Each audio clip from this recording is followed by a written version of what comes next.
Hello everyone, welcome to magnet brains, जहां आपको 100% free of cost education provide की जाती है। मतलब यहां आपको 1 या 2 चैप्टर पढ़ने के बाद में किसी भी तरीके की कोई पेमेंट करने की नीड बिल्कुल नहीं होती है। सो इसी अच्छी बात से स्टार्ट करते हैं आज की इस वीडियो को। This is Barkha Gupta, your computer educator for class 10th, और आज हम डिस्कस करने वाले हैं टेस्ट पेपर सीरीज को। राइट, सो चैप्टर नंबर 4 का टेस्ट पेपर आपको मिल चुका है, जिसमें हमने HTML के बारे में डिस्कस किया था, सारे क्वेश्चन आंसर्स को डिस्कस किया था। और आज इस टेस्ट पेपर सीरीज में हम डिस्कस करने वाले हैं chapter number 5 cascading style sheet के चैप्टर के टेस्ट पेपर के सॉल्यूशन को। Okay, so students, class 10th computer application का टेस्ट पेपर आई होप आप सभी ने सॉल्व कर लिया होगा। सबको क्वेश्चंस भी अच्छे से समझ में आ गए होंगे, क्योंकि कहीं ना कहीं इसका वन शॉट रिवीजन हम कंप्लीट कर चुके हैं। सारे वीडियो लेक्चर्स अवेलेबल है प्रैक्टिकल के साथ, theoretical questions, application based questions, MCQs वगैरह सब हम कंप्लीट कर चुके हैं। सो टेस्ट पेपर भी आपने देख लिया होगा और सारे क्वेश्चंस बन गए होंगे। जिस भी किसी क्वेश्चन में डाउट है या कोई क्वेश्चन नहीं बना है, तो आज इस सॉल्यूशन से आपको सारी चीजें ऑलमोस्ट क्लियर हो जानी है और ये चैप्टर भी आपका एग्जाम के लिए 100% रेडी हो जाना है। सो चलिए स्टार्ट करते हैं आज के इस टेस्ट पेपर सॉल्यूशन को chapter number 5 cascading style sheet के साथ। अब ये टेस्ट पेपर आपका बेस्ड है सैंपल पेपर पे, जैसे कि आपके बोर्ड एग्जाम में पेपर्स में क्वेश्चंस आने वाले हैं, बिल्कुल उसी तरीके से मैंने टेस्ट पेपर डिजाइन किए। सारे टेस्ट पेपर अभी तक जितने भी हमने कंप्लीट किए सभी इसी अकॉर्डिंग मैंने डिजाइन किए हुए थे, जिसमें हमने कुछ क्वेश्चंस 2 मार्क्स के, 3 मार्क्स के, 4 मार्क्स के रखे हुए थे, जिसके जो आपके short answer type question, long answer type question, subjective type question में थे। फाइन, सो होप आपको टेस्ट पेपर का अभी तक फॉर्मेट सारे चैप्टर्स का अच्छे से क्लियर हो गया होगा, जिसमें हमने internet basics, internet services and mobile technologies और HTML पार्ट 2 तीनों के टेस्ट पेपर को डिस्कस किया। तीनों के one shot revision, MCQs questions, theoretical questions, application based questions, subjective जितने भी आपके वीडियो लेक्चर्स हैं प्रैक्टिकल के साथ, सारी चीजें होप सभी ने देखी होगी और अब अच्छे से ये तीनों चैप्टर्स आपके कंप्लीट हो गए होंगे। सो आज ये टेस्ट पेपर के बाद आपका CSS से किस तरीके के क्वेश्चन एग्जाम में पूछे जाने हैं वो डाउट भी क्लियर हो जाएगा। फाइन, सो चलिए स्टार्ट करते हैं section number A, short answer type question 2 marks के साथ।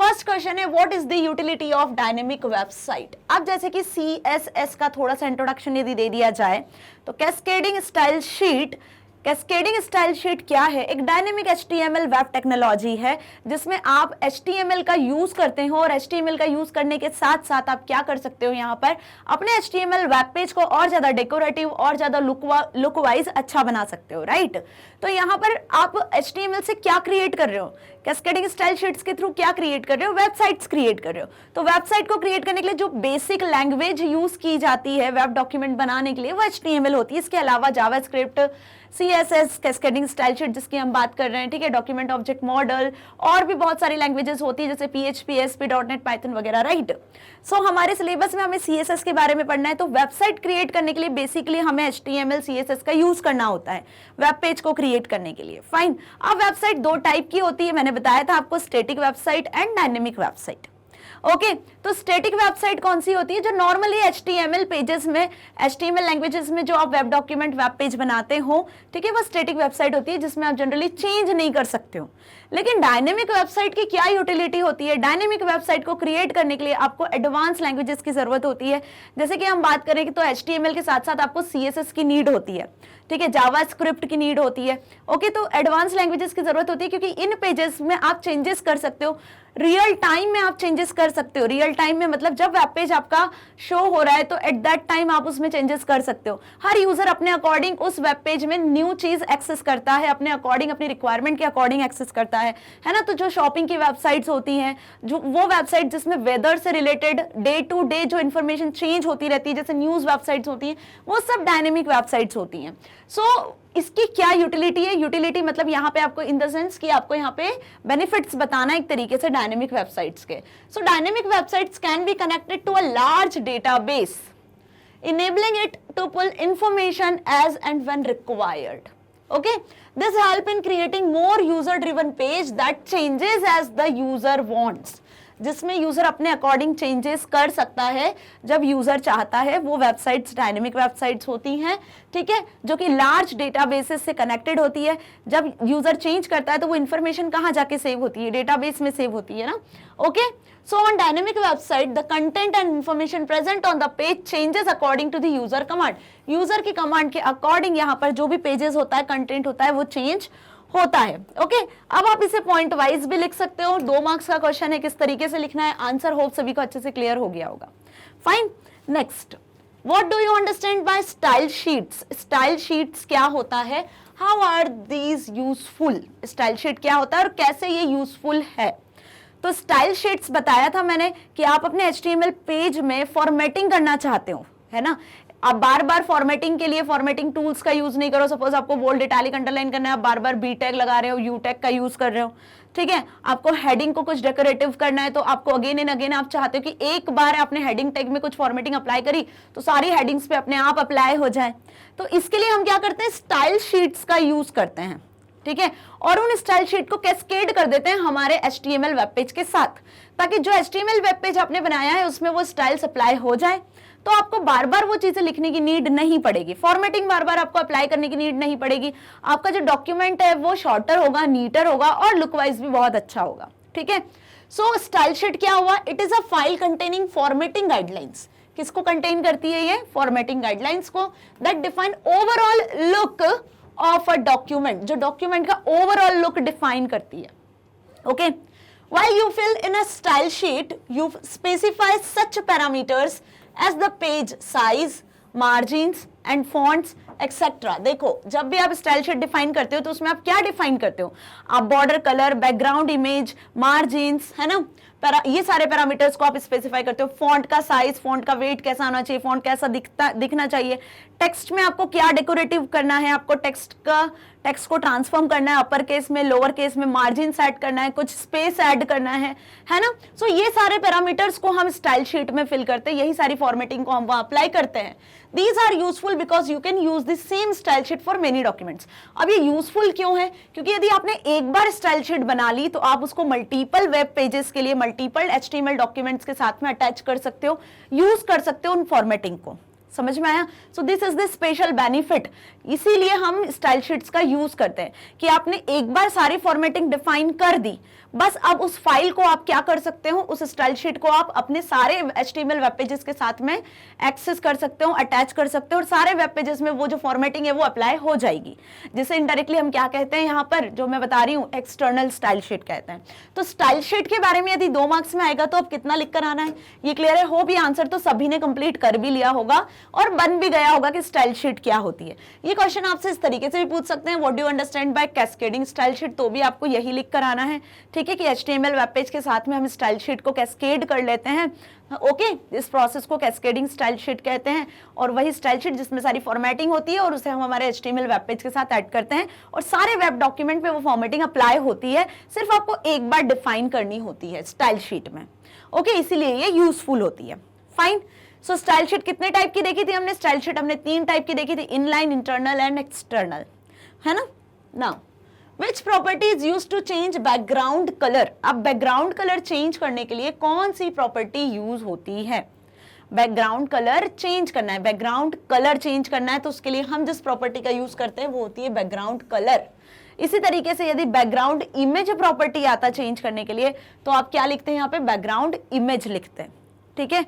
टैग में अलग चीज होती है, CSS में एज इट इज नाम से यूज होती है प्रॉपर्टी, और प्रॉपर्टी को यूज कैसे किया जाता है, सिलेक्टर्स को कैसे यूज किया जाता है वो भी आपको अच्छे से क्लियर है कि CSS स्टाइल शीट में आपको सबसे पहले जो टैग है वो सिलेक्टर के फॉर्म में यूज करना होता है ना। कर्ली ब्रेसेस स्टार्ट करने होते हैं, उसको एंड करना होता है और इसके बीच में आप यहाँ लिखते हो प्रॉपर्टी और देन उस प्रॉपर्टी को वैल्यू लिखते हो किससे, सेपरेट करके, कॉलन से सेपरेट करके। तो यदि आपको बैकग्राउंड कलर सेट करना है, ठीक है, सपोज आपको वेब पेज का बैकग्राउंड कलर सेट करना है तो आप बॉडी टैग का यूज करते हो, तो यहाँ पे सिलेक्टर हम यूज करेंगे बॉडी, ठीक है। अब यहाँ पे आप प्रॉपर्टी यूज करोगे बैकग्राउंड कलर, ठीक है।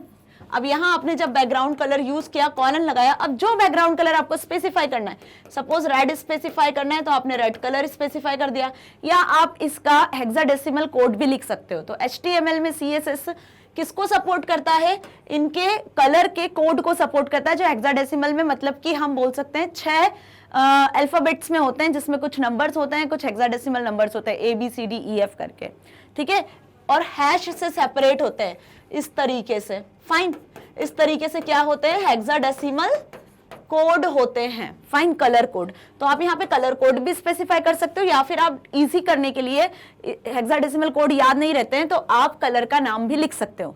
तो बैकग्राउंड कलर प्रॉपर्टी कैसे यूज करना है, कॉलन लगा के उसकी वैल्यू लिखना है, इस तरीके से आप क्या कर सकते हो, बैकग्राउंड कलर सेट कर सकते हो। ठीक है, अब बस इस सिलेक्टर को आप जहां जहां ऐड करोगे अपने HTML में, जिस जिस वेब पेज में, वहां पे बैकग्राउंड कलर चेंज हो जाएगा।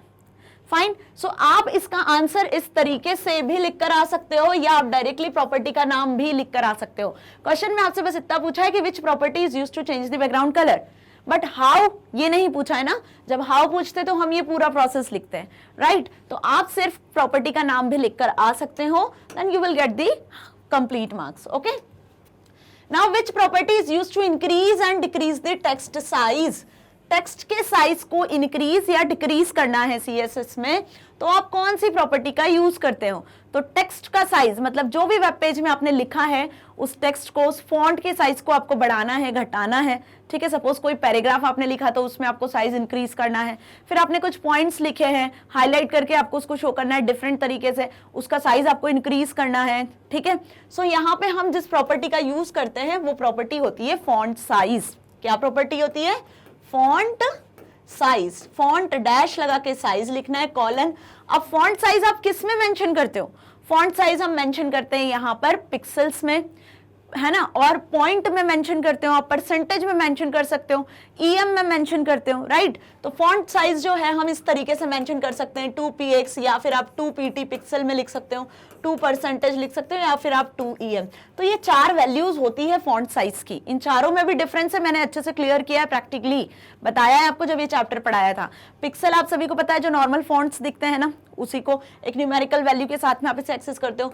ये पॉइंट साइज PT उसको शो करता है, परसेंटेज थोड़ा लार्जर होता है पिक्सल से। EM जो नॉर्मल करंट साइज आपको दिख रहा है फॉन्ट का, उसका डबल होता है। 2em लिखा है तो 3em लिखा है तो ट्रिपल हो जाएगा, है ना, ये बहुत ज्यादा लार्ज होता है। तो फॉन्ट साइज कैसे सेट करना है ये समझ में आ गया। फॉन्ट साइज प्रॉपर्टी इंक्रीज और डिक्रीज क्या करती है, जो वेब पेज में टेक्स्ट लिखा हुआ है उसके साइज को इंक्रीज और डिक्रीज करती है। यहाँ पे टेक्स्ट साइज से टेक्स्ट प्रॉपर्टी पे मत चले जाना, क्योंकि टेक्स्ट में ऐसी कोई प्रॉपर्टी नहीं है जो साइज को इंडिकेट करती है। टेक्स्ट की 4 प्रॉपर्टी देखी थी हमने, टेक्स्ट ट्रांसफॉर्म जो केस ट्रांसफर करती है, ट्रांसफॉर्म होता है, टेक्स्ट डेकोरेशन देखा था, ठीक है, टेक्स्ट की विड्थ यदि आपको बढ़ानी है वो देखा था, राइट। हमने ऐसी कुछ प्रॉपर्टीज देखी थी लेकिन फॉन्ट साइज से रिलेटेड नहीं देखी थी। तो टेक्स्ट के साइज को इंक्रीज डिक्रीज करना है तो फॉन्ट साइज प्रॉपर्टी यूज होती है, ये ध्यान रखना है। Now what would this CSS rule do. अब यहाँ क्वेश्चन देखो, अभी तक आपसे सिर्फ नॉर्मल लैंग्वेज में क्वेश्चन पूछा जा रहा था कि बैकग्राउंड कलर चेंज करना है, टेक्स्ट का साइज सेट करना है, तो कौन सी प्रॉपर्टी यूज हो रही है। अब यहाँ पे आपको पूरा CSS का सिलेक्टर के स्टाइल रूल सिलेक्टर के साथ में कोड लिखा हुआ है कि P लिखा हुआ है, कलर डैश रेड और कर्ली ब्रेसेस के साथ स्टार्ट एंड किया हुआ है। तो ये क्या समझ में आ रहा है, क्या लिखा हुआ है यहाँ पे आपको ये समझ में आ रहा है कि P सिलेक्टर मतलब पैराग्राफ टैग पर ये स्टाइल अप्लाई किया हुआ है, जिसमें पैराग्राफ का जो कलर होगा मतलब फॉन्ट का जो कलर होगा, ये कलर किसको इंडिकेट कर रहा है, पैराग्राफ के बैकग्राउंड कलर को नहीं। यहाँ पे पैराग्राफ में जो लिखे हुआ टेक्स्ट है ना, उस फॉन्ट कलर को इंडिकेट कर रहा है कि कलर कैसा होगा पैराग्राफ का।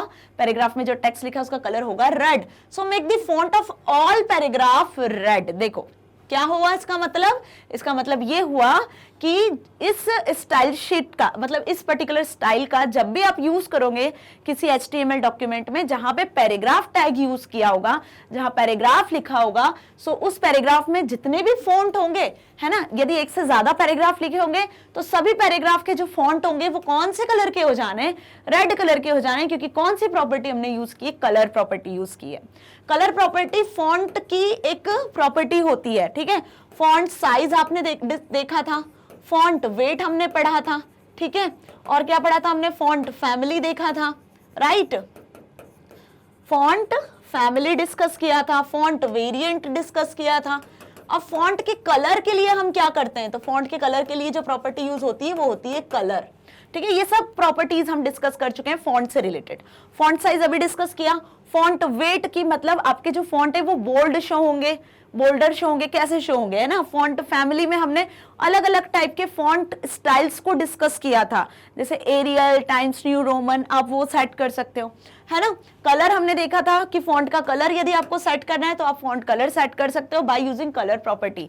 सो ये जो पी टैग में लिखा हुआ है, पी मतलब पैराग्राफ, HTML में जहां पे भी पैराग्राफ्स होंगे वेब पेज में 1 2 4 5 जितने भी पैराग्राफ होंगे, हर पैराग्राफ में फॉन्ट का कलर रेड हो जाएगा बाय यूजिंग दिस सिलेक्टर और CSS रूल।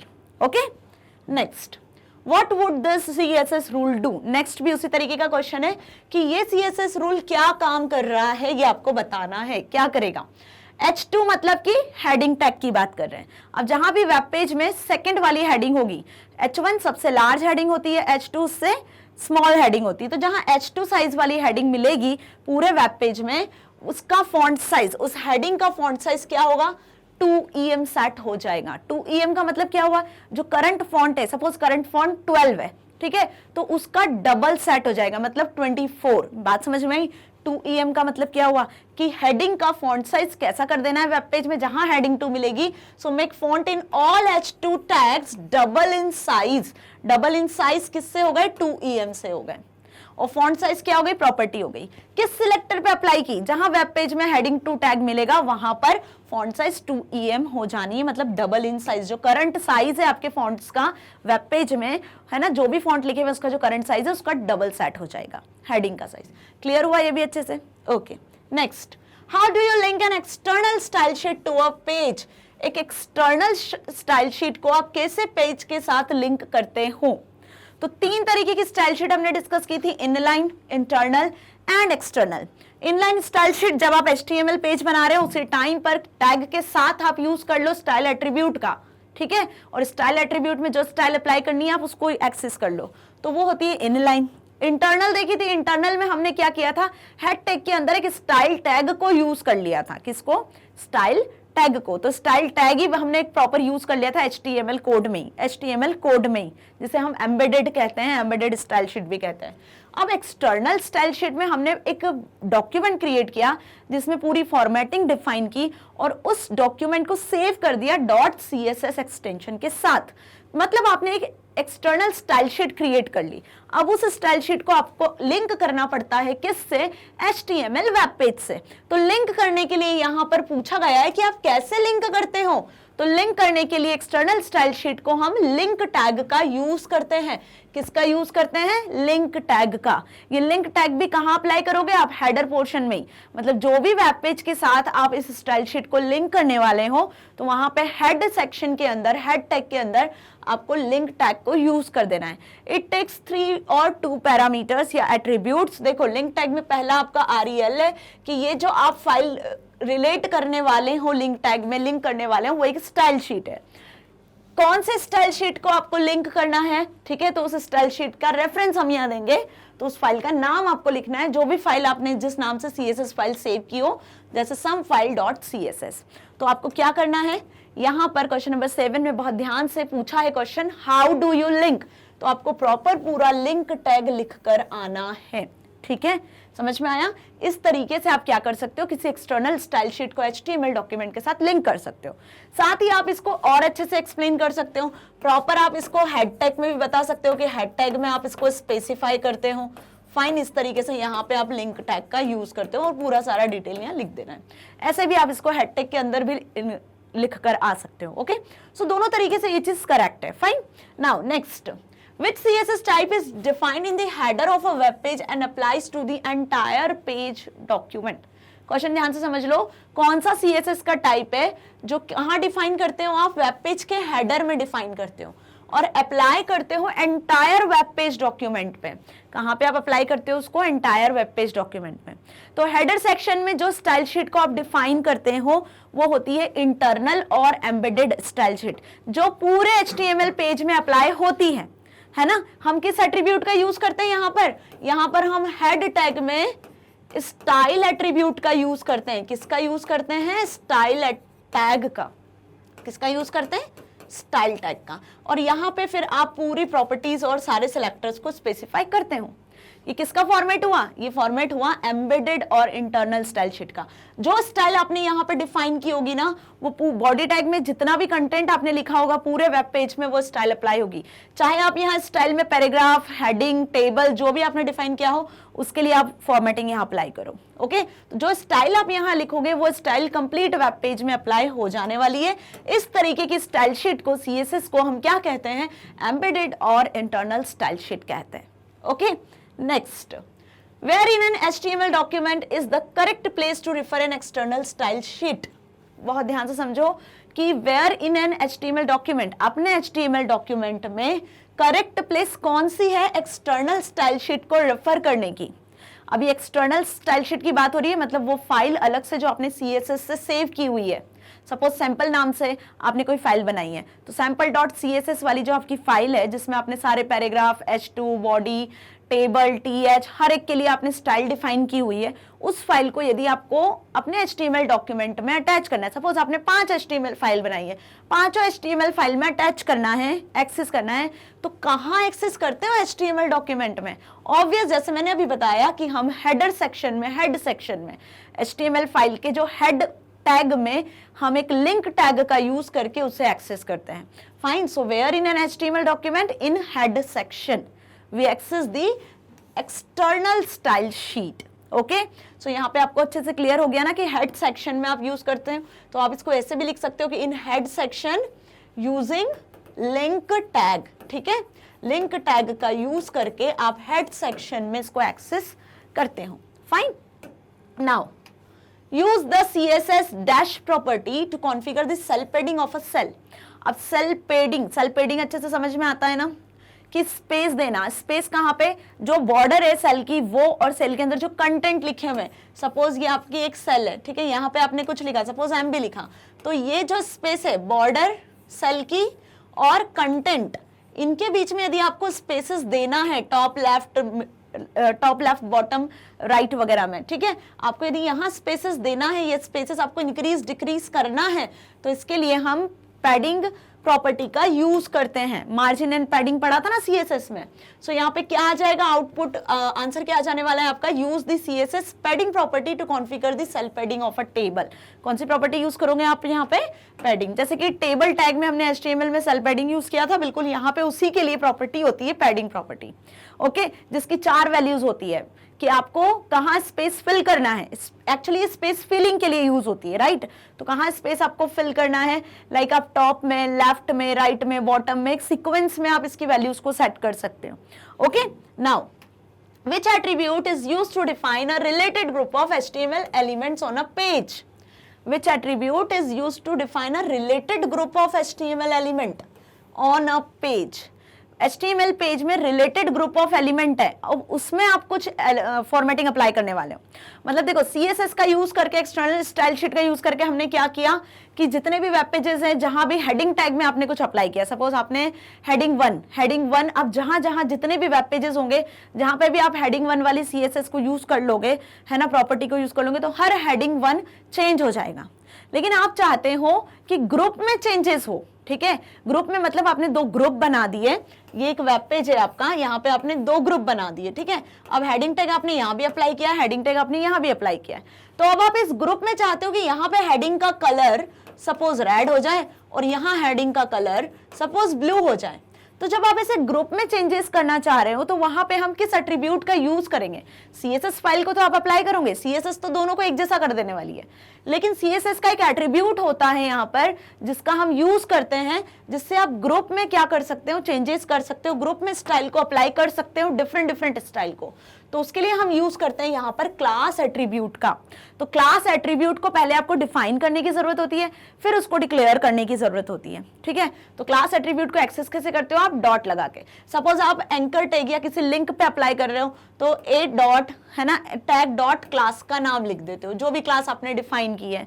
फाइन, सो इस तरीके से हम क्या करते हैं, क्लास एट्रीब्यूट का यूज करते हैं डॉट लगा के।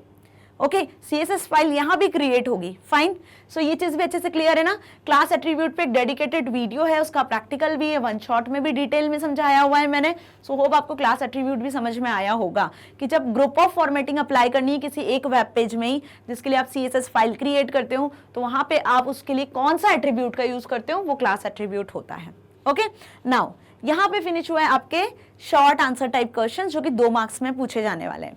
अब हम डिस्कस करेंगे section number B, that is long answer type questions, first part जो कि 3 मार्क्स का होगा। ओके, सो यहाँ पर लॉन्ग आंसर्स में फर्स्ट पार्ट में फर्स्ट क्वेश्चन है, question number 12, that is what is CSS style rule. CSS style rule क्या होता है, how do you define it, आप इसको कैसे डिफाइन करते हो। ठीक है, CSS स्टाइल रूल क्या होता है, जो अभी मैंने बताया आपको कि सिलेक्टर लिखते हैं, हम सिलेक्टर को यूज करते हैं, उसके अंदर प्रॉपर्टी स्पेसिफाई करते हैं, कॉलन से सेपरेट करते हैं, उसकी वैल्यू लिखते हैं, देन सेमीकोलन लगाते हैं, कर्ली ब्रेसेस में लिखा जाता है। बस यही CSS स्टाइल रूल होता है, जो कि किसके कॉरेस्पॉन्डिंग होता है, जो HTML पेज में आप टैग डिफाइन करते हो उसके कॉरेस्पॉन्डिंग होता है। वही टैग यहाँ पर CSS में क्या बन जाता है, सिलेक्टर बन जाता है ना। So the purpose of cascading style sheet CSS is to separate the style of web page. Web page के स्टाइल को सेपरेट करने के लिए हम कैस्केडिंग स्टाइल शीट को बेसिकली यहाँ पे यूज करते हैं। From the content the style of web page is defined through style और रूल्स। ठीक है, और कैसे डिफाइन करते हो यहाँ पे आप उसे स्टाइल और रूल्स का यूज करके। ठीक है, टू डिफाइन अ रूल और a basic formatting style you must firstly identify which tag you want to affect by the rule you are creating. जब भी स्टाइल रूल आप क्रिएट करते हो, डिफाइन करते हो, तो सबसे पहले आपको ये पता होना चाहिए कि आप किस टैग का यूज करने वाले हो, किस टैग पे आप फॉर्मेटिंग अप्लाई करने वाले हो, तो उसी के अकॉर्डिंग आप स्टाइल और रूल को डिफाइन करोगे। ओके, सो इसको कैसे डिफाइन करना है, इसका यूज कैसे करना है, उसका हम सिंटेक्स देख लेते हैं। तो ये हमने यहाँ पे पहले उसका सिंटेक्स बनाया है। अब 3 मार्क्स में पूछा है, तो 2 मार्क्स में पूछा था तो हम इतना ही लिख कर आते हैं, राइट। बट आपसे 3 मार्क्स में पूछा है क्योंकि आपसे ये भी पूछा है कि इसको आप कैसे डिफाइन करोगे, स्टाइल रूल का कैसे यूज करोगे। तो यहाँ पे हमने इसका पहले बता दिया सिंटेक्स की इस तरीके से हम इसको यूज करेंगे। सिलेक्टर लिखेंगे जो कि टैग के थ्रू क्रिएट किया जाएगा, जो टैग HTML में होगा उसी के अकॉर्डिंग हम यहाँ सिलेक्टर क्रिएट करेंगे, और उस जो एट्रीब्यूट होगा HTML का वही बनने वाला है यहाँ पे प्रॉपर्टी। ठीक है, एट्रीब्यूट की जो वैल्यू होती है वही यहाँ पे उस प्रॉपर्टी की वैल्यू हो जाना है। उससे सेपरेट करेंगे हम यहाँ पे कॉलन से। देन नेक्स्ट प्रॉपर्टी का नाम, सिमिलरली ऐसी आप मल्टीपल प्रॉपर्टीज को स्पेसिफाई कर सकते हो। फाइन, अब कैसे डिफाइन करना है, एक एग्जांपल भी ले लेते हैं। तो ये हो गया इसका एग्जांपल। अब एग्जांपल में क्या बताया हमने कि H3 टैग का एक सिलेक्टर बनाने वाले हैं, एक रूल बनाने वाले हैं हम। क्या कि वेब पेज में जहां भी H3 टैग यूज होगा, हेडिंग 3 डिफाइन होगी, तो उसके लिए हमने एक सिलेक्टर यहाँ पर यूज किया हुआ है, एक रूल हमने यहाँ डिफाइन किया है कि जहां भी हेडिंग 3 होगी उसमें फॉन्ट फैमिली है ना, क्या फॉन्ट फैमिली क्या होना चाहिए, तो H3 का जो फॉन्ट है वो एरियल होना चाहिए। ठीक है, कॉलन से सेपरेट करके दूसरी प्रॉपर्टी हमने बताई कि फॉन्ट तो एरियल होना चाहिए, साथ में H3 जो हेडिंग होगी उसका कलर भी कैसा होना चाहिए, रेड होना चाहिए। और फिर करली ब्रेसेस से हमने इस स्टाइल रूल को क्लोज कर दिया। सो ये हो गया उसका एग्जांपल। तो अब स्टाइल और रूल किस तरीके से डिफाइन करना है, क्या होते हैं, है ना, किस तरीके से आप इसका यूज कर सकते हो, वो सब हमने यहाँ देखा। ओके, और कितना लिखकर आना है 3 मार्क्स में क्वेश्चन, वो भी अब आपको समझ में आ गया होगा। सो स्टाइल और रूल क्लियर है ना अच्छे से, कि स्टाइल शीट के लिए हम स्टाइल और रूल क्रिएट करते हैं। स्टाइल शीट में बेसिकली आप क्रिएट क्या करते हो, हम यहाँ पर यही स्टाइल्स को ही क्रिएट करते हैं ना, इस तरीके से सिलेक्टर्स का यूज करके। सो स्टाइल रूल का यूज करके आप स्टाइल शीट को क्रिएट करते हो। Fine, What are 3 ways of creating style rules? अब स्टाइल रूल को क्रिएट करने के लिए, स्टाइल शीट को क्रिएट करने के लिए कौन से 3 तरीके होते हैं, कौन से 3 तरीके से आप स्टाइल शीट्स को क्रिएट करते हो, गिव एग्जांपल ऑफ ईच। आप इनका एग्जांपल भी दो। ठीक है, तो यहाँ पे देखो मैंने सिर्फ आपको ये एक्सप्लेन किया है, इनके एग्जांपल्स आपको बहुत अच्छे से क्लियर है। आने वाले क्वेश्चंस में अभी आगे हम इनके एग्जांपल्स को भी पढ़ने वाले हैं। सो 3 वेज क्या हुए, 3 वेज आपके इनलाइन स्टाइल शीट होता है, internal style rules style sheet होता है, और एक्सटर्नल स्टाइल रूल या स्टाइल शीट होता है। सो इनलाइन का मतलब क्या होता है, styles are embedded right within the HTML code they affect. जब HTML कोड आप लिख रहे हो उसी टाइम पे यदि आपने स्टाइल को यूज कर लिया, जिस स्टाइल में आप उस HTML कोड को फॉर्मेट करने वाले हो, तो वो इनलाइन स्टाइल्स होती हैं। ठीक है, अब इसको यूज कैसे करना है, आगे वाले क्वेश्चंस में हम इसके एग्जांपल को डिस्कस करेंगे। इंटरनल स्टाइल शीट क्या हुआ, Style are placed within the header information of the web page and then affect all corresponding tags on the page.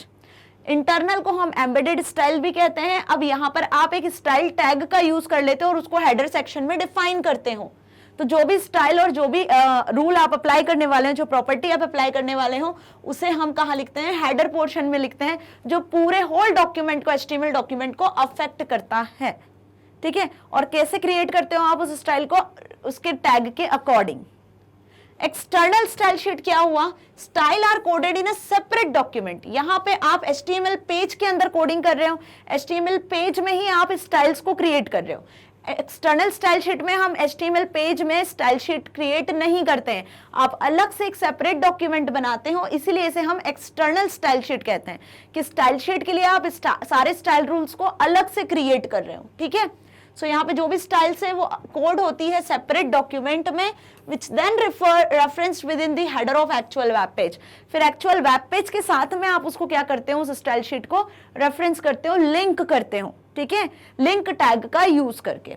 सो इन तीनों में डिफरेंस भी आएगा तो यही लिख कर आना है। देखो ये क्वेश्चन ऐसा भी बन सकता है कि what are the difference between internal, inline and external style sheet, तब भी आपको यही लिख कर आना है। सो इनलाइन में हम यूज करते हैं स्टाइल एट्रीब्यूट का, इंटरनल में हम यूज करते हैं स्टाइल टैग का, एक्सटर्नल में हम एक अलग से फाइल बनाते हैं जिसमें आप मल्टीपल स्टाइल्स को, रूल्स को डिफाइन कर सकते हो, उसे .css से सेव करते हैं, और लिंक टैग का यूज करते हैं हम वेब पेज में स्टाइल शीट को लिंक करने के लिए। ये चीज अच्छे से समझ में आ गई? Okay, now what is the cascading order of different style types. अब डिफरेंट स्टाइल टाइप्स होती हैं जो अभी हमने देखी, उनका ऑर्डर कैसा होता है, कैस्केडिंग, उनकी प्रेसिडेंस कैसा है, कौन सा स्टाइल शीट का हायर प्रेसिडेंस होता है। तो ये क्वेश्चन आपसे 2 में भी पूछ सकते हैं, 3 में भी पूछ सकते हैं, ये आपको ध्यान रखना है। So as per cascading order the precedence order of styles is inline, internal, external. ऐसे हायर प्रेसिडेंस इनकी डिसाइड होती है बॉटम टू टॉप ऑर्डर में। समझ में आया? मतलब इनलाइन स्टाइल्स की प्रेसिडेंस सबसे ज्यादा होती है, फिर इंटरनल की होती है, फिर एक्सटर्नल की होती है। ओके, समझ में आ गया ना? हायर प्रेसिडेंस किसकी है सबसे ज्यादा? इनलाइन की। Okay, now how do you define an inline style for H3 element. अब देखो ये जो क्वेश्चन नंबर 15 है, यहां से एग्जांपल आए हैं इनलाइन के, एक्सटर्नल के, इंटरनल के। तो ये एग्जांपल आप एज इट इज, इतने इतने एग्जांपल भी आप एज इट इज लिख सकते हो उस क्वेश्चन में। ठीक है, समझ में आया? मैंने सेपरेट क्वेश्चन इसलिए बनाया है यहाँ पर ताकि आपको समझ में आ सके कि एग्जाम्पल के साथ भी क्वेश्चन पूछ सकते हैं, इस तरीके से सेपरेट क्वेश्चन भी आपसे पूछा जा सकता है। तो दोनों टाइप के क्वेश्चंस के लिए आप प्रिपेयर रहो। Okay, so in inline style the declarations are specified as value of style attribute. Inline styles में हम क्या करते हैं? जो भी डिक्लेरेशन होता है स्टाइल का, वो स्पेसिफाई करते हैं हम स्टाइल एट्रीब्यूट में with the line of HTML tag. जहां एचटीएमएल टैग आप डिफाइन कर रहे हो, जिसके लिए आपको स्टाइल अप्लाई करनी है, बस उसी लाइन में आप स्टाइल एट्रीब्यूट का यूज कर लेते हो। अब the following statement define the style attribute of H3 tag. Suppose आप हेडिंग 3 सेट कर रहे हो, तो ये आपने H3 टैग का यूज किया। देखो टैग है, एंगुलर ब्रैकेट से शो रहा है, H3 टैग का यूज किया। उसमें हमने किसका यूज कर लिया? यहाँ पर हमने यूज कर लिया स्टाइल एट्रीब्यूट का। Style is equals to font family. ठीक है, और फॉन्ट फैमिली कॉलन लगा के यहाँ स्पेसिफाई करना। फॉन्ट फैमिली आपको कैसे सेट करनी है? एरियल। ठीक है, स्टाइल एट्रीब्यूट में आप क्या प्रॉपर्टी सेट कर रहे हो कि जो भी हेडिंग होगी वो कैसे होगी? एरियल फॉन्ट की होगी। मतलब हेडिंग में जो भी लिखा होगा टेक्स्ट, उसका फॉन्ट कैसा होगा? एरियल होगा। ओके, सो हमने इस तरीके से इसे सेट किया। समझ में आ गया स्टाइल एट्रीब्यूट कैसे यूज करना है? ये एग्जांपल आप कैसे मेंशन कर सकते हो? इनलाइन स्टाइल्स में वहां पे एग्जांपल के फॉर्म में भी मेंशन कर सकते हो। Next, how do you define N internal style for H3 element. अब वही सेम H3 एलिमेंट के लिए आप इंटरनल स्टाइल कैसे डिफाइन करोगे? वो तो हमने देखा इनलाइन स्टाइल कि टैग जहां आपने डिफाइन किया वहीं आपने स्टाइल एट्रीब्यूट का यूज कर दिया। अब इंटरनल स्टाइल में कैसे डिफाइन करोगे? So in internal style the declaration are specified as in style tag. Style tag का यहाँ हम यूज करेंगे, जो भी डिक्लेरेशन होगा वो पर्टिकुलर एक टैग के अंदर हम मेंशन करेंगे। Okay, to create an internal style sheet that defines formatting style for H3 tag of a web page, you may write as follow. अब H3 टैग के लिए आप स्टाइल टैग को जब यूज करोगे, H3 टैग की properties को define करने के लिए, तो कैसे यूज करेंगे हम उसको? उसके लिए एग्जाम्पल देखो, हेड टैग में आपको स्पेसिफाई करना है, हेड टैग क्लोज कर देना है। ठीक है, अब इसके अंदर हमने हेड टैग में क्या होता है? टाइटल होता है। अब नया टैग आप यहाँ देखोगे इंटरनल के लिए स्टाइल टैग। जिसका टाइप आपको सेट करना है एट्रीब्यूट, टेक्स्ट या सीएसएस। आप ये जो स्टाइल एट्रीब्यूट यूज कर रहे हो वो किसके लिए यूज कर रहे हो, सीएसएस के लिए। यहाँ पे आप सिलेक्टर्स को, रूल्स को डिफाइन करोगे तो ऑब्लिक लगा के 2 वैल्यूज इसकी पॉसिबल है। ओके, अब H3 टैग के लिए हम अप्लाई करने वाले हैं। तो इस पर्टिकुलर वेब पेज में जहां भी हेडिंग 3 होगी वहां पे फॉन्ट फैमिली वर्देना सेट हो जाने वाला है और हेडिंग का कलर ब्लू सेट हो जाने वाला है। देखो प्रॉपर सिलेक्टर के फॉर्म में हमने इस स्टाइल टैग में लिखा है, ठीक है। H3 सिलेक्टर हो गया, कर्ली ब्रेसेस ओपन हो गया, फॉन्ट फैमिली प्रॉपर्टी हो गई, हेडिंग 3 में जो भी फॉन्ट होंगे वो वर्देना होंगे, ठीक है, उनका स्टाइल वर्देना होगा और कलर क्या होगा फॉन्ट का, ब्लू सेट हो जाएगा, ठीक है। और स्टाइल टैग क्लोज कर दिया, देन हेड टैग क्लोज कर दिया। तो ये हमने क्या किया, ये हमने इंटरनल स्टाइल शीट का, जिसे हम एम्बेडेड स्टाइल शीट भी कहते हैं, कि HTML डॉक्यूमेंट के साथ आप एम्बेड कर रहे हो, ठीक है, इस स्टाइल टैग में सारे स्टाइल और रूल को। तो इसीलिए हमने यहाँ पर यूज कर लिया स्टाइल टैग का। और उस स्टाइल टैग में आप यहाँ पे स्पेसिफाई कर सकते हो सिलेक्टर, उसकी प्रॉपर्टी और वैल्यू को भी। और ऐसा नहीं कि एक, आप मल्टीपल सिलेक्टर को भी अप्लाई कर सकते हो यहाँ पर। ओके, सो इनलाइन देखा, इंटरनल देखा। Now where do you place the code to associate a web page with an external style sheet? आप क्वेश्चन ऐसे भी पूछ सकते हैं या आपसे ऐसे भी पूछ सकते हैं, how do you use external style sheet in web page in HTML document? किसी भी तरीके से आपसे पूछा जा सकता है, एक्सप्लेन विथ एग्जाम्पल, फाइन। तो क्वेश्चन कैसा भी आएगा, आंसर क्या लिख कर आना है ना, हमें वो मैटर करता है, fine. So you should write the style code in external style sheet and then add it in HTML document. ये इसका बेसिकली आंसर है कि हम क्या करेंगे कि स्टाइल कोड क्रिएट करेंगे, जिसको हम एक्सटर्नल स्टाइल शीट में क्रिएट करेंगे। पूरा स्टाइल कोड लिख लिया, पूरा स्टाइल शीट प्रिपेयर कर लिया और उसको ऐड कर देंगे हमारे HTML डॉक्यूमेंट में। बेसिकली स्टेप यही होती है। क्या स्टेप होती है एक्सटर्नल स्टाइल शीट क्रिएट करने की? ये क्वेश्चन भी पूछे जा सकते हैं आपसे एग्जाम में कि what are the steps to create external style sheet. External style sheet को क्रिएट करने की क्या स्टेप्स होती हैं? तो क्या बताओगे आप कि सबसे पहले आपको एक वेब डॉक्यूमेंट क्रिएट करना है एक्सटर्नल स्टाइल शीट के लिए, जिसमें सारे स्टाइल रूल को डिफाइन कर देना है। उसको सेव कर लेना है .css से, नोटपैड में, है ना। नोटपैड में आपने स्टाइल शीट में सारे सिलेक्टर रूल्स वगैरह लिख दिए, उसको .css से सेव कर दिया। सेव करने के बाद जो भी आपके रिस्पेक्टिव HTML पेजेस हैं, जो HTML वेब डॉक्यूमेंट्स हैं, वहां पे आपको हेडर सेक्शन के अंदर लिंक टैग में उसे ऐड कर देना है href एट्रीब्यूट के अंदर, ठीक है। यही स्टेप्स होती हैं। तो यही हमने यहाँ लिखा हुआ है। अब कैसे करना है, हाउ, तो क्या करेंगे उसके लिए एग्जाम्पल ले लेते हैं। एग्जाम्पल ध्यान से देखो, you have a CSS file named my first CSS .css से सेव किया है। देखो ये हमारी CSS फाइल का नाम है माई फर्स्ट CSS और .css नाम से सेव किया है। And you right the following code in it. अब इस फाइल में, ये नोटपैड में हमने फाइल खोली है, अब इस फाइल में हमने क्या लिखा, ये 2 सिलेक्टर्स को डिफाइन कर दिया, 2 स्टाइल को डिफाइन कर दिया, पहला बॉडी और दूसरा पैराग्राफ टैग के लिए। अब बॉडी टैग में हमने, या बॉडी सिलेक्टर में हमने क्या डिफाइन किया है कि वेब पेज में जितने भी फॉन्ट लिखे होंगे, जो भी टेक्स्ट लिखा होगा वेब पेज में, पूरे वेब पेज में, वो एरियल स्टाइल का होगा। समझ में आया कि फॉन्ट फैमिली क्या सेट कर दी हमने, एरियल। और जो पैराग्राफ होगा, ठीक है, अब जो भी पैराग्राफ लिखा होगा वेब पेज में वो एरियल फॉन्ट का तो होगा क्योंकि बॉडी टैग में अप्लाई किया है, लेकिन पैराग्राफ का स्पेसिफिकली कलर क्या होगा, पैराग्राफ के फॉन्ट का ब्लू कलर होगा। समझ में आया कि पूरे वेब पेज में जो भी कंटेंट होगा, जो भी टेक्स्ट लिखा होगा, वो एरियल टाइप का होगा। ये बॉडी सिलेक्टर में डिफाइन किया। और पी सिलेक्टर में, मतलब जहां भी उस वेब पेज में पी टैग मिलेगा, मतलब पैराग्राफ क्रिएटेड होंगे, तो वो पैराग्राफ ब्लू कलर के फॉन्ट से शो होंगे। मतलब पैराग्राफ में जो भी टेक्स्ट लिखा होगा उसका कलर ब्लू हो जाएगा। ये हमने कहां डिफाइन किया, माई फर्स्ट CSS.css नाम की फाइल में डिफाइन किया, जो हमने स्टाइल शीट क्रिएट की। इसी को एक्सटर्नल स्टाइल शीट का। अब इसको ऐड कैसे करना है? So and you have to add this code in your HTML document.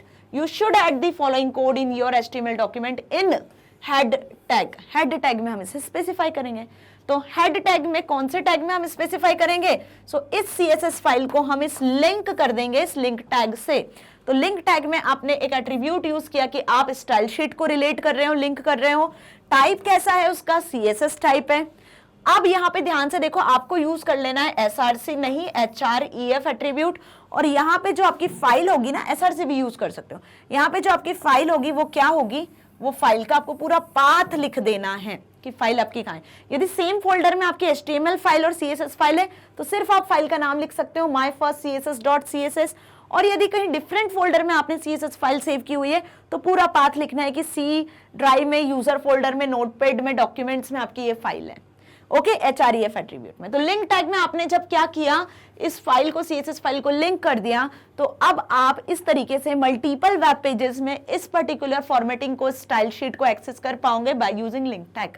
तो ये किसका एग्जाम्पल हो गया, ये एग्जाम्पल हो गया किसका, एक्सटर्नल स्टाइल शीट का, है ना। इसका प्रैक्टिकल भी हमने किया हुआ है, डिस्क्रिप्शन बॉक्स में लिंक है, प्रैक्टिकल्स की भी, पूरे इस चैप्टर के वीडियो लेक्चर्स की भी लिंक है, वहां से आप एक्सेस कर सकते हो हर चीज को। Okay, now what are the rules we follow to define this styles for a rule. Style और रूल को डिफाइन करने के लिए क्या रूल्स होते हैं, ओके, आप किस सिंटेक्स को फॉलो करते हो एक्चुअली। तो ये सबको अच्छे से पता है कि हम स्टाइल रूल कैसे डिफाइन करते हैं। ये जस्ट बेसिक सा क्वेश्चन है, ये आपसे 2 मार्क्स में भी पूछ सकते हैं, 3 में भी पूछ सकते हैं और 4 में भी पूछ सकते हैं, ठीक है। बस आपको ये ध्यान रखना है कि जब भी कोई सिलेक्टर या कोई रूल का आप यूज करते हो, कोई स्टाइल को क्रिएट करते हो, तो आप किस तरीके से क्रिएट करते हो। तो सबसे पहले हमें क्या करना होता है, स्टाइल रूल क्रिएट करने के लिए सिलेक्टर को डिफाइन करना होता है, सिलेक्टर को बताना होता है कि आप किस सिलेक्टर पे कौन सी प्रॉपर्टी अप्लाई करने वाले हो। सिलेक्टर होता क्या है, टैग का नाम होता है, ओके, विदाउट एंगुलर ब्रैकेट्स आप यहाँ पे उस टैग का नाम ही स्पेसिफाई करते हो, okay. The brackets are curvy, उसके बाद आप जो लगाते हो वो होते हैं ब्रैकेट्स। कौन से ब्रैकेट लगाते हो, एंगुलर नहीं, कर्ली ब्रैकेट्स लगाते हैं। नॉट स्क्वायर और राउंड ब्रैकेट, ना तो आपको इस तरीका का स्क्वायर ब्रैकेट लगाना है, ना राउंड ब्रैकेट लगाना है, ना एंगुलर ब्रैकेट लगाना है। कौन से ब्रैकेट्स का यूज करना है, कर्ली ब्रैकेट्स का। आफ्टर ईच प्रॉपर्टी नेम, अब इसके अंदर हम क्या स्पेसिफाई करते हैं, प्रॉपर्टी का नाम।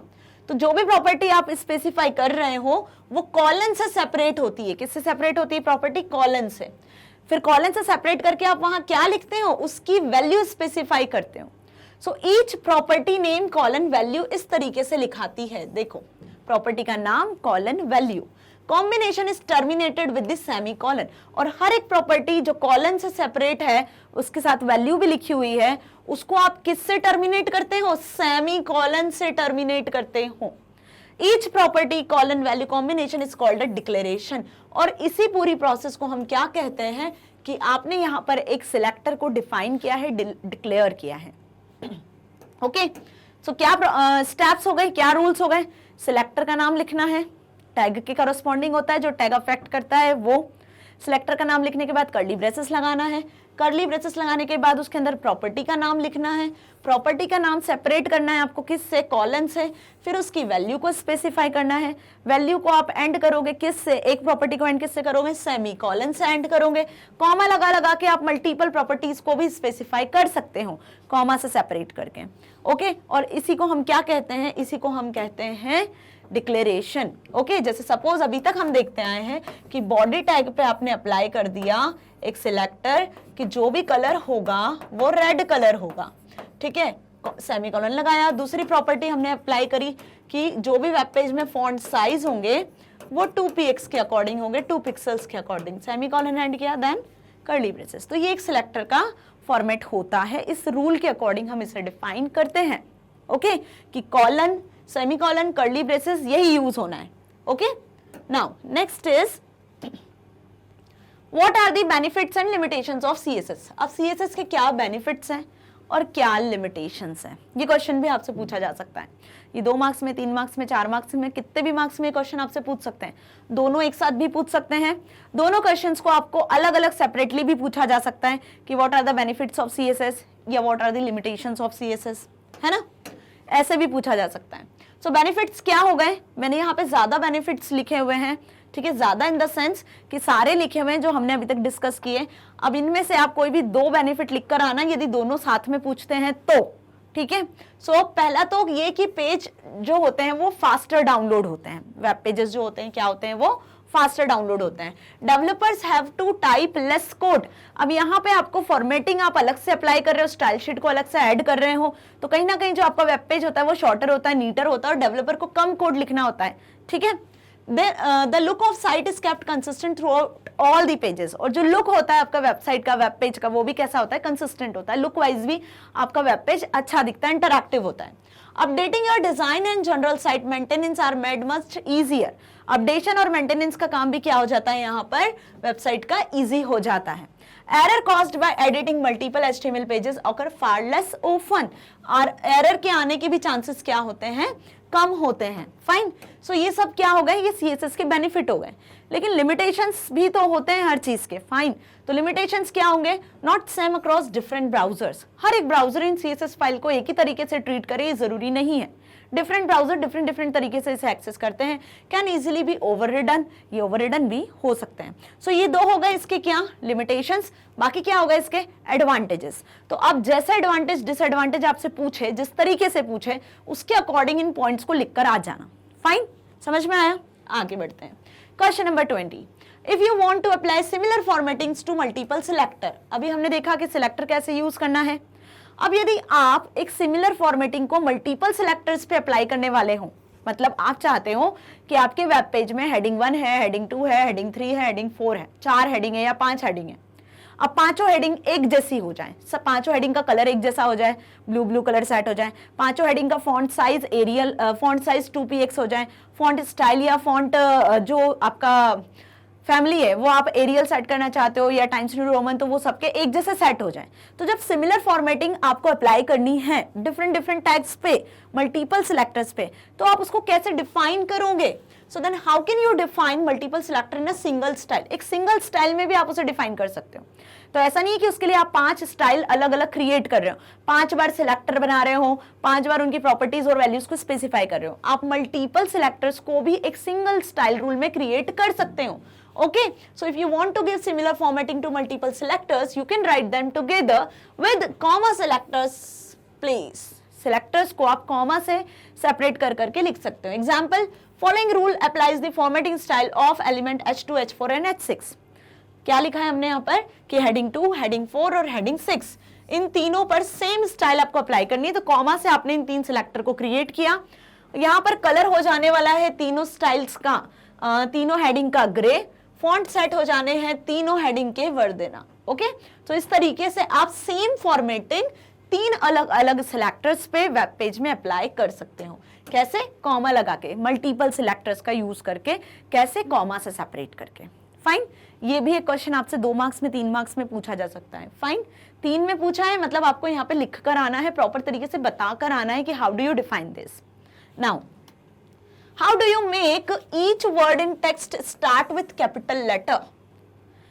हर एक वर्ड कैपिटल लेटर से स्टार्ट हो, उसके लिए आप क्या करोगे? कैसे सिलेक्टर का यूज करोगे कि जो भी वेब पेज में आपने कंटेंट लिखा है, टेक्स्ट लिखा है, उस टेक्स्ट का हर एक लेटर कैपिटल लेटर से शुरू हो।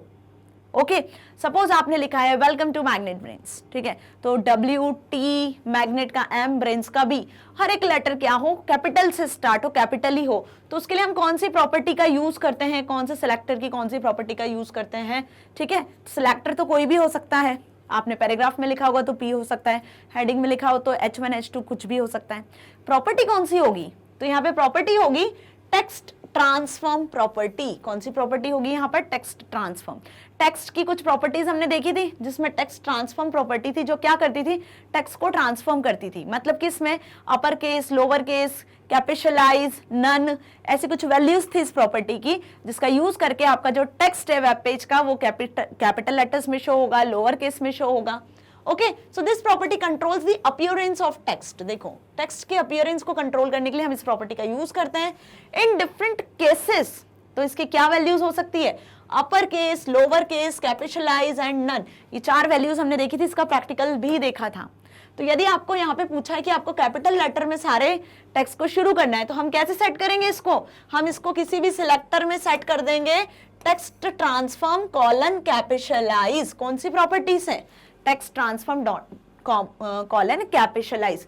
कैपिटलाइज मतलब जो भी लेटर अब आप लिखने वाले हो, जो भी टेक्स्ट लिखोगे आप वेब डॉक्यूमेंट में, तो ये सिलेक्टर, ये रूल क्या कर देगा? हर एक लेटर को कैपिटल कर देगा। जैसे हमने लिखा वेलकम, तो यहाँ पे देखो W कैपिटल हो जाएगा, 2 का T कैपिटल हो जाएगा। मैग्नेट ब्रेन्स आपने इस तरीके से लिखा है तो M कैपिटल, ब्रेन्स का B कैपिटल। ये हर एक लेटर जो है, ओके, स्टार्टिंग का, वो क्या होने वाला है? कैपिटल हो जाएगा। कब? जब आपने इस तरीके का स्टाइल रूल अप्लाई किया हुआ है, टेक्स्ट ट्रांसफॉर्म कॉलन, उसकी वैल्यू क्या सेट करी आपने? कैपिटलाइज। अपर केस सेट कर दोगे तो सारे लेटर्स अपर केस हो जाएंगे, लोअर केस कर दोगे तो सारे लेटर्स लोअर केस में हो जाने वाले। ओके, तो कुछ भी आपसे पूछ सकते हैं। फाइन, ये भी एक इंपॉर्टेंट प्रॉपर्टी है जिस पर क्वेश्चन बनता है। Next, long answer type question section number 2। अब सेक्शन बी हमने डिस्कस कर लिया, सेक्शन ए हमने डिस्कस कर लिया, जिसमें हमने 2 और 3 मार्क्स के क्वेश्चन को डिस्कस किया। अब सेक्शन सी बेसिकली इसमें होते हैं एप्लीकेशन बेस्ड क्वेश्चंस। क्या होते हैं? Application based questions. मतलब कुछ आपको क्राइटेरिया दिया होता है, उसके बिहाफ पे आपको बताना होता है सोच के समझ के कि हाँ इसका आंसर क्या हो सकता है। यदि ऐसी कंडीशन आती है तो कंडीशन पर बेस्ड आपको किस तरीके से आंसर लिखना होते हैं। जनरली हमने सेक्शन सी यही देखा है, और आपके बोर्ड एग्जाम के पेपर में सेक्शन सी में आपको एप्लीकेशन बेस्ड क्वेश्चन ही मिलना है हर एक चैप्टर से जो आने वाले हैं आपके एग्जाम में। फाइन, तो 4 मार्क्स का क्वेश्चन होगा, ठीक है। ABCD पार्ट में भी हो सकता है, कैसे भी पॉसिबल है, चलिए देखते हैं। फर्स्ट क्वेश्चन इसमें है, how do you display a border like this. देखो प्रैक्टिकल बेस्ड क्वेश्चन है, ठीक है, कि यहाँ पर the top border, the bottom border, the left border, the right border, ये बॉर्डर के साइज दिया हुआ है 10 पिक्सल्स, 5 पिक्सल्स, 20 पिक्सल्स, 1 पिक्सल्स। अब आपको इस तरीके की बॉर्डर डिस्प्ले करवानी है अपने वेब पेज में, तो उसके लिए आप कैसे डिफाइन करोगे इस स्टाइल रूल को? हाउ डू यू डिस्प्ले, किस तरीके से डिस्प्ले करवाने वाले हैं, उसके लिए कौन सा रूल का स्टाइल का यूज करोगे? तो यहाँ पे आपको सिर्फ इतना बताना है कि इसके लिए हम यूज करेंगे, यहाँ पर किसका यूज करने वाले हो आप? यहाँ पर हम यूज करेंगे जिस प्रॉपर्टी का, वो होगा बॉर्डर विड्थ। कौन सी प्रॉपर्टी होगी? बॉर्डर विड्थ, जिसकी 4 वैल्यू आप सेट करोगे। 4 वैल्यू, क्योंकि बॉर्डर 4 साइड से मिलकर बनती है, टॉप, बॉटम, लेफ्ट और राइट। और चारों आपको वैल्यूज यहाँ पे दी हुई कि टॉप में कितनी होना चाहिए 10 पिक्सल, बॉटम में 5 पिक्सल, लेफ्ट में 20 पिक्सल, राइट में 1 पिक्सल। ठीक है, तो जिस ऑर्डर में बॉर्डर क्रिएट होगी, बॉर्डर की विड्थ क्रिएट होगी, वो ऑर्डर हमने यहाँ पर मेंशन किया है। देखो क्या ऑर्डर होता है? टॉप, राइट, ठीक है, then bottom and left, TRBL। उसके अकॉर्डिंग हमने क्या कर दिया, यहाँ पे मेंशन कर दिया। आप चाहो तो इसे अलग अलग भी मेंशन कर सकते हो। क्लियर? मतलब कि जो भी बॉर्डर सेट होने वाली है, या तो आप इसको इस तरीके से लिख कर आओ कि हम ऐसे स्टाइल रूल अप्लाई करेंगे, या फिर आप इसको इस तरीके से भी मेंशन कर सकते हो। बॉर्डर टॉप लिखकर भी आप मेंशन कर सकते हो, ठीक है। बॉर्डर जैसे मार्जिन सेट करते हैं ना, बिल्कुल उसी तरीके से border left, then border right, okay, कि हर एक बॉर्डर को आप अलग अलग सेट कर सकते हो। देन बॉर्डर बॉटम, फाइन, जो वैल्यू है आप वो यहाँ स्पेसिफाई कर दो। ऐसे भी लिख सकते हो, ऐसे भी लिख सकते हो, बट द करेक्ट वे जिसके थ्रू इजीली रेंडर होने वाला है, जो 4 मार्क्स के अकॉर्डिंग आपसे क्वेश्चन क्यों पूछा हुआ है, उसका लॉजिक यही है कि आपको इस तरीके से स्पेसिफाई करना है। ओके, सो कैसे सेट करना है, कैसे प्रॉपर्टी का यूज करना है, प्रॉपर्टी की वैल्यू किस तरीके से स्पेसिफाई करनी है, वो इसी तरीके से मार्जिन की में भी पूछा जा सकता था क्वेश्चन कि मार्जिन कैसे सेट करोगे। तो जहां बॉर्डर है उसकी जगह पे हम क्या लिख देते हैं, मार्जिन सेट कर देते हैं। मार्जिन एंड पैडिंग प्रॉपर्टी भी पढ़ी है ना हमने। तो देखो ये एक जस्ट वे है आपसे बताने का कि क्वेश्चन किस तरीके से आ सकता है, क्योंकि प्रॉपर्टीज तो बहुत सारी है, बॉर्डर है, मार्जिन है, पैडिंग है ना, बहुत सारी प्रॉपर्टीज है, बट उसका यूज कैसे करना है।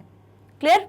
समझ में आ गया ना अच्छे से? Next, now question number 23, explain DHTML with the role of different components और टेक्नोलॉजीज यूज्ड इन DHTML। अब DHTML that is dynamic HTML है ना, जो CSS हम पढ़ रहे हैं किस टेक्नोलॉजी के अंदर पढ़ रहे हो आप, डायनेमिक HTML का एक पार्ट है ना। ठीक है, सो डायनेमिक HTML क्या होता है और इसमें कौन कौन सी टेक्नोलॉजीज का आप यूज कर रहे हो, क्योंकि ये कोई ना लैंग्वेज है ना कोई वेब स्टैंडर्ड है, ठीक है, ये मिलकर बना हुआ है अलग अलग टेक्नोलॉजीज का यूज करके, ठीक है, जिससे आप डायनेमिक वेबसाइट्स बना सकते हो। ये हमने स्टार्टिंग में ही क्लियर किया था ये चीज। सो ये आपसे क्वेश्चन अगेन 2 मार्क्स में भी पूछ सकते हैं, डिफाइन DHTML, DHTML का फुल फॉर्म क्या है, DHTML में कौन कौन सी टेक्नोलॉजीज यूज होती है। तो इस क्वेश्चन को बहुत ध्यान से समझना। ये मैंने लॉन्ग आंसर में रखने का रीजन सिर्फ इतना है कि इस क्वेश्चन पर बेस्ड आपसे 3 क्वेश्चन बन जाएंगे। पहला तो डिफाइन DHTML, तो आपको डिफाइन में ये लिखकर आना है ना, किस टेक्नोलॉजी से मिलकर बना है, क्या कंपोनेंट है इसके। दूसरा क्वेश्चन, तो 4 कंपोनेंट हैं इसके, HTML, CSS, JavaScript, document object model, है ना। सो दूसरा क्वेश्चन ये बना।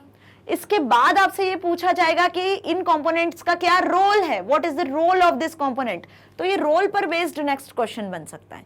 सो इसको 4 मार्क्स में रखने का रीजन मेरा सिर्फ यही था। ठीक है, समझ में आया कि इस क्वेश्चन से बनते हैं 4 क्वेश्चंस, और 110% में श्योर हूं कि इनमें से एक क्वेश्चन आपकी एग्जाम में जरूर आएगा। ठीक है, चलो इस DHTML से रिलेटेड है ना। बाकी पूरा टेस्ट पेपर आपके लिए मोस्ट इंपॉर्टेंट है, क्योंकि सारे क्वेश्चंस मैंने रखे हुए हैं जो आपके बोर्ड एग्जाम में आ सकते हैं। ओके 100% चांसेस हैं, तो बहुत अच्छे से टेस्ट पेपर करना है आपको, ये चीज ध्यान रखना है। जितने भी हमने थ्योरेटिकल एप्लीकेशन बेस्ड क्वेश्चंस किए वो सब भी बहुत अच्छे से करना है। फाइन, यदि आपने ये चीज कर ली, सारे टेस्ट पेपर्स पढ़ लिए, एप्लीकेशन बेस्ड क्वेश्चंस कर लिए, थ्योरेटिकल बेस्ड क्वेश्चंस कर लिए, एमसीक्यूज देख लिए हैं, फिलअप्स ट्रू फॉल्स सब कर लिया है ना, तो फिर तो आपका पेपर 110% कंप्लीट हो जाने वाला है। ठीक है, क्वेश्चंस उसमें से ही आने वाले हैं। फाइन, अब DHTML is a web-based technologies can be incorporated to create better looking enriched web page, neither language nor a web standard. Rather, it is a name given to combination of same web technologies which are HTML, JavaScript, document object model and CSS, that is cascading style sheet. तो DHTML क्या है? Web based technology है जिसका use करके आप बहुत अच्छा creative, interactive, decorative सा वेब पेज डिजाइन कर सकते हो। ये कोई भी लैंग्वेज नहीं है, ना ही कोई वेब स्टैंडर्ड है, ये मिलकर बना है किससे? कॉम्बिनेशन से। किन के कॉम्बिनेशन से? वेब टेक्नोलॉजीज के कॉम्बिनेशन से, जिसमें पहली वेब टेक्नोलॉजी है HTML जिसका यूज किया जाता है वेब पेज को डिजाइन करने के लिए, जावास्क्रिप्ट जिसमें हम स्क्रिप्टिंग लैंग्वेजेस का यूज करते हैं, स्क्रिप्ट का बेसिकली यूज करते हैं, डॉक्यूमेंट ऑब्जेक्ट मॉडल, जो भी स्क्रिप्ट आप क्रिएट करने वाले हैं उसका एक ऑब्जेक्ट मॉडल क्रिएट होता है यहाँ पर HTML का, है ना। Then CSS cascading style sheet, यहाँ पे हम स्टाइल शीट क्रिएट कर देते हैं, फॉर्मेटिंग सारी क्रिएट कर देते हैं और उसको हम कैस्केड कर देते हैं HTML पेजेस के साथ। तो इन चारों से मिलकर जो टेक्नोलॉजी बनती है जिसे हम कहते हैं DHTML, जो ओवरऑल जिसका काम क्या है? ओवरऑल इसका काम है वेब पेज को डायनेमिक बनाना, वेब पेज को इंटरैक्टिव बनाना, एनरिच्ड बनाना, अच्छा बनाना। ठीक है, नाउ अब इन चारों टेक्नोलॉजी का क्या रोल हो गया? सबसे पहला HTML, with this element we can write base structure of web page. HTML का यूज करके आप क्या करते हो? वेब पेज का एक बेस क्रिएट करते हो, है ना, कि वेब पेज में कहाँ पैराग्राफ होगा, कहाँ हेडिंग होगी, किस तरीके से होगा। ठीक है, हमने वो क्रिएट किया। CSS का यूज करके हम उन पैराग्राफ को, हेडिंग्स को, उसमें जो लिखा हुआ कंटेंट है, बॉर्डर है, ये सारी चीजें सेट करते हैं। हम स्टाइल्स अप्लाई करते हैं यहाँ पर HTML पेजेस में जो आपने लिखा है उनके स्टाइल्स को फॉर्मेट करते हैं, उनके स्टाइल्स को चेंज करते हैं by using style sheet. With DOM, that is document object model, we can have a map on every element in the HTML page. HTML page में आपने कितने एलिमेंट लिखे हैं, हर एलिमेंट में क्या वैल्यू आपने स्पेसिफाई की है, किस टैग में लिखा हुआ है। ठीक है, तो इसका एक ऑब्जेक्ट मॉडल क्रिएट होता है, ग्राफिकल व्यू आप यहाँ क्रिएट कर सकते हो, जिसके थ्रू आप अपने HTML पेजेस में जो भी व्यूज आपने क्रिएट किए, जो एलिमेंट यूज किए हुए वो देख सकते हो। JavaScript, we can access and have operations on the element in the DOM tree। अब यहाँ पे जो डॉक्यूमेंट ऑब्जेक्ट मॉडल होता है वो ट्री के फॉर्मेट में होता है, हायरार्किकल स्ट्रक्चर होता है, उसकी मदद से आप स्क्रिप्ट क्रिएट कर सकते हो, एलिमेंट क्रिएट कर सकते हो जावास्क्रिप्ट में। फाइन, सो ये चीज समझ में आई। अब आपके सिलेबस में अभी जावास्क्रिप्ट जैसा एडवांस तो चीजें हैं नहीं, है ना, फिलहाल हम HTML CSS ही पढ़ने वाले हैं। सो ये चार क्या हो गए? वेब टेक्नोलॉजीज हो गई हैं जो डायनेमिक वेब पेजेस को क्रिएट करने में हेल्प करती हैं, और इनके अपने अपने रोल होते हैं। क्या रोल होते हैं वो हमने देख लिया। ओके, सो DHTML आएगा तो क्या लिख कर आना है, ये अच्छे से क्लियर हो गया ना। इसके बेनिफिट्स भी हम देख चुके हैं, CSS के एडवांटेजेस, डिसएडवांटेजेस भी हमने देख लिए हैं। Okay, Now, an HTML file, namely index.html file contains following। देखो, अब ये एक एप्लीकेशन बेस्ड क्वेश्चन है कि एक HTML फाइल है जिसका नाम है index.html, है ना। HTML फाइल्स अभी ने क्रिएट की ना, HTML फर्स्ट और सेकंड पार्ट में मैंने बहुत अच्छे से HTML समझाया है, डिटेल में पढ़ा है हमने एक एक एट्रीब्यूट के साथ। तो एक HTML फाइल है जिसका नाम है index.html। अब वो क्या कंटेन कर रही है फाइल? उसमें 2 पैराग्राफ हैं, 3 हेडिंग्स हैं, H1, H2, H3, नंबर्ड और बुलेटेड, मतलब कि ऑर्डर्ड और अनऑर्डर्ड लिस्ट भी है जिसमें OL और UL टैग का यूज किया गया था, टेबल बनाई हुई है टेबल टैग का यूज करके, और 4 हाइपरलिंक क्रिएट की हुई है A टैग का यूज करके। मतलब सपोज इस तरीके का एक वेब पेज क्रिएटेड है ऑलरेडी पहले से, ठीक है, जिस वेब पेज का नाम क्या है? index.html।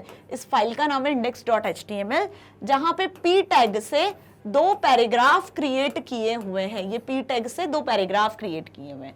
फिर हेडिंग 1, हेडिंग 2, हेडिंग 3, एक हेडिंग है H1 की, एक हेडिंग 2 क्रिएटेड है, एक हेडिंग 3 क्रिएटेड है, ये हेडिंग 3 है ना। तो 3 हेडिंग्स क्रिएटेड है, H1, H2, H3। Ordered list created है, ऑर्डर्ड लिस्ट मतलब 1, 2, 3 से कुछ ऑर्डर्ड लिस्ट क्रिएटेड है, अनऑर्डर्ड लिस्ट क्रिएटेड है, है ना, अनऑर्डर्ड लिस्ट मतलब बुलेटेड लिस्ट यहाँ पे देखो इस तरीके से क्रिएटेड है। साथ ही इसी वेब पेज में टेबल भी क्रिएटेड है ना, यहाँ नीचे क्रिएट कर लेते हैं हम टेबल, यहाँ साइड में क्रिएट कर लेते हैं। तो टेबल टैग का यूज करके एक टेबल भी बनाई हुई है इस वेब पेज में, फाइन। और उसके साथ 4 हाइपरलिंक क्रिएटेड है, तो एंकर टैग का यूज करके 4 हाइपरलिंक को भी क्रिएट किया हुआ है। तो ये पूरा एक index.html का वेब पेज ऑलरेडी क्रिएटेड है।